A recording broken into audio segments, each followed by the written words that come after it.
नमस्कार, मेरा नाम उदित बरसले और आप देख रहे हैं हिंदुस्तान फोकस।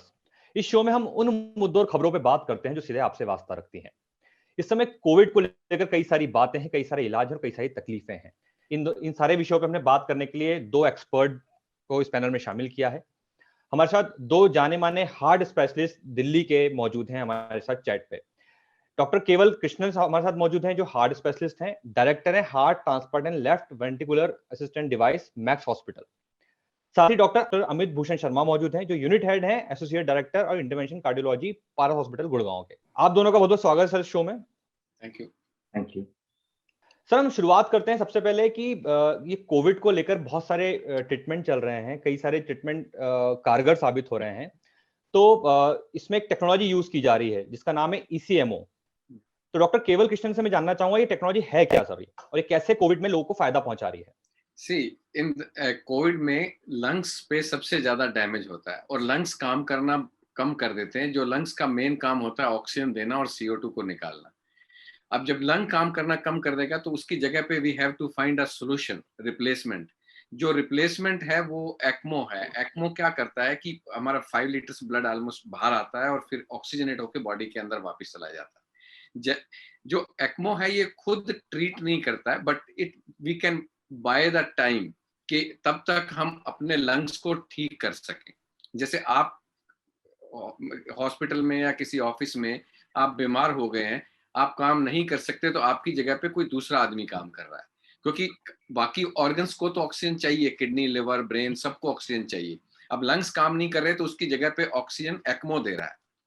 जब एक्मो बॉडी के अंदर ऑक्सीजन दे रहा है तो उस पीरियड में सारे ऑर्गन फंक्शन ठीक करते रहेंगे। Meanwhile 10 days, 15 days, 20 days, maybe 4 weeks, 5-6 weeks, we can take the advantage of ECMO. We can treat the lungs, and then you have to go back home to with your own lungs or after lung transplant. तो हम या तो इसको as a bridge to recovery, जिसको बोलते हैं कि आपको एक्मो लगा, आपके लंग्स ठीक हो गए, आपके एक्मो निकल गया और आप घर चले गए। लेकिन एक ऐसी भी सिचुएशन होती है जिसमें लंग कंप्लीटली डैमेज हो जाते हैं। उस कंडीशन में आपको फिर लंग ट्रांसप्लांट ही करना पड़ता है। दूसरा ऑप्शन ये बेसिकली जैसे डायलिसिस होता है ना, ये खुद किडनी को ठीक नहीं करता, बट जब तक आपका किडनी ट्रांसप्लांट ना हो जाए या आपका किडनी ठीक ना हो जाए, तो ये एक्यूट कंडीशन के लिए बहुत कारगर साबित हुआ है। बहुत सारे मरीजों को फायदा हुआ है। जी, तो जैसे अभी कई सारी सिचुएशन ऐसी देखने को मिली है कि लोग इफेक्टेड होते हैं और उनको लंग इन्फेक्शन होता है और एक ट्रीटमेंट चलता है, उसके बाद सडनली आउटब्रेक होने लग जाता है। तो इस ईसीएमओ जो आप एक्मो बोल रहे हैं, इससे कितने दिन तक व्यक्ति को स्टेबल रखा जा सकता है और बचाया जा सकता है? देखो, कंपनी तो 28 डेज रिकमेंड करती है, बट हमने 52 डेज, कई सेंटर्स में तो 160 डेज तक भी रखा गया है यूएस, मतलब ओवरसीज में। But most of the times 50 days तक चल सकता है। बट पेशेंट जो बेटर होते हैं ना, जिनको बेटर होना होता है, वो 13 to 22 डेज, 24 डेज में बेटर हो जाते हैं मोस्ट ऑफ द पेशेंट, जिनको रिकवरी होनी होती है। उसके बाद after 3 weeks recovery is less likely. It does not mean कि ये होगी नहीं, but it's less likely. 3 weeks में यूजुअली रिकवरी हो जाती है। तो जैसे एक साधारण निमोनिया का पेशेंट होता है, जो निमोनिया बिगड़ने के बाद भी इस टेक्नोलॉजी का यूज किया जाता है शायद से। हाँ, तो उसमें और कोविड के पेशेंट के साथ जो ट्रीटमेंट होता है उसमें कोई डिफरेंस है क्या इसमें? निमोनिया में क्या होता है कि आपको पता है कि ये फोकस लंग में ये इन्फेक्शन है, इसको हम अब लंग्स काम नहीं कर रहे हैं, तो हम इस निमोनिया को ठीक कर देंगे मेडिकली, दवाइयों से या सर्जिकली ड्रेन करके। तो उसके बाद जब लंग ठीक हो जाता है तो हम हटा देते हैं। और उस वक्त हम, जैसे मैं तो यहाँ पे 7 years इंडिया में यूज कर रहा हूँ, तो और ऑलमोस्ट हमारा 200 क्रॉस कर गया नंबर। बट उस वक्त हम निमोनिया, वायरल, बैक्टीरियल, इन सब के लिए यूज करते थे। कोविड में क्या हो रहा है कि कोविड में lungs, the whole lung is eaten up, मतलब इसमें बहुत सारा लंग के जो टिश्यूज होता है उसको वायरस खा जाता है। तो इस कंडीशन में नुकसान ये है कि अगर पूरा ही खा गया है तो उसमें तो कुछ नहीं किया जा सकता। पर हम पेशेंट को बेनिफिट ऑफ डाउट इस बात का देते हैं कि जब पेशेंट को इन्फेक्शन होता है तो एक तो सोजन होती है और एक ईटन अप लंग होता है। अगर सोजन का पार्ट ज्यादा है तो हम उसको डॉक्टर उसको ट्रीट कर सकते हैं। तो सोजन का पार्ट ठीक हो गया, ईटन अप पार्ट मान लो 30-40% है, 70% सोजन का पार्ट। तो सीटी स्कैन में तो सोजन का पार्ट भी और ईटन अप दोनों सफेद ही दिखेंगे। वो आप नहीं बता सकते जब तक आप खोल के ना देखें। तो अगर ईटन अप पार्ट कम है, सोजन का पार्ट ज्यादा है, तो लंग ठीक हो जाता है। जिसका पूरे लंग ईटन अप हो गए हैं, सोजन का पार्ट कम है, तो उनके सोजन ठीक करने के बावजूद भी जो लंग का जो बहुत सारा 70, 80 या 90% एरिया है, वो मतलब अगर ईटन अप है तो फिर वो एक्मो से बाहर नहीं आ सकता, उसी पे जिंदा रहेगा। तो जब एक्मो की कंडीशन आती है तो पेशेंट की प्रोबेबिलिटी कितनी होती है बचने की उसके बाद? किस वो स्टेज डिपेंड में ये करता है तय कि करते हैं? पेशेंट कब आया है। कई बार क्या होता है कि पेशेंट को जैसे अगर नहीं पता होता बाई चांस, तो पेशेंट के मतलब पेशेंट को पहले नॉन इन्वेजिव वेंटिलेशन पे रखते हैं कई टाइम तक, फिर उसको वेंटिलेशन पे डालते हैं 100% पे, मान लो 10-12 दिन वेंटिलेटर पे डाल। 100% ऑक्सीजन भी डैमेज करती है लंग्स को। तो हो क्या, जैसे आप बीमार हो और आप पे मैं और ज्यादा काम डाल दूं तो आप और बीमार हो जाओगे।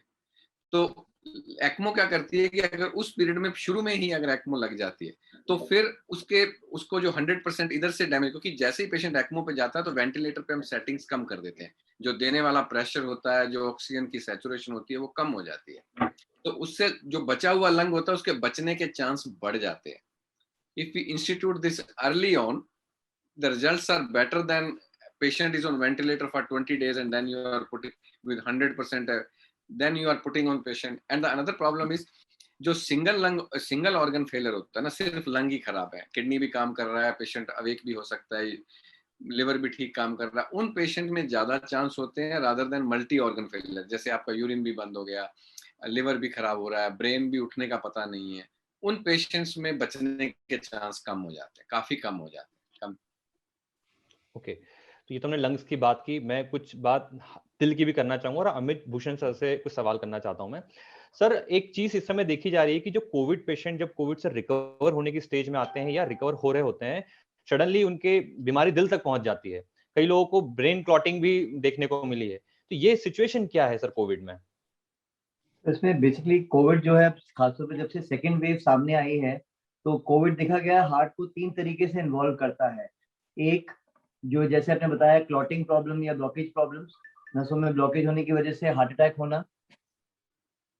दूसरा जो है, अगर हार्ट का कंडक्शन सिस्टम वीक होना।